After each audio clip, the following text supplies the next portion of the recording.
think that is This is what he's talking about. Iran is begging us, okay, both directly and indirectly. Let's do a deal. Let's talk. Let's talk. Iran is begging every day. The problem with Iran is every time they make a deal, the people that are in charge there, they either break it or they want to change it.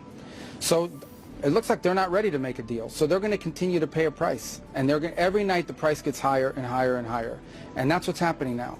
And until maybe in a few days they'll be ready to make a deal once they realize that this is not a winning proposition for them.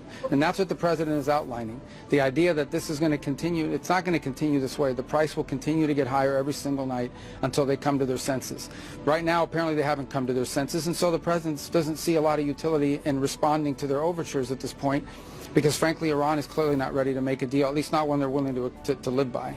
But is he talking about Secretary, civilian infrastructure yesterday and you were bridges? saying you were hoping that there would be de-escalation in the Red Sea, and the Houthis now attacked two Saudi ships. What is your reaction to that? Yeah, look, I hope that they'll stop. They shouldn't really do that. They got suckered into this by the Iranians. You know, the Houthis largely were smart and stayed out of all this throughout the conflict, but they now apparently have gotten themselves suckered into this, going after Saudi Arabia and their ships. And by the way, that's, you know, I was reading reports a few hours ago that there is actually a Saudi fuel ship that's flagged Chinese. It's a Chinese ship.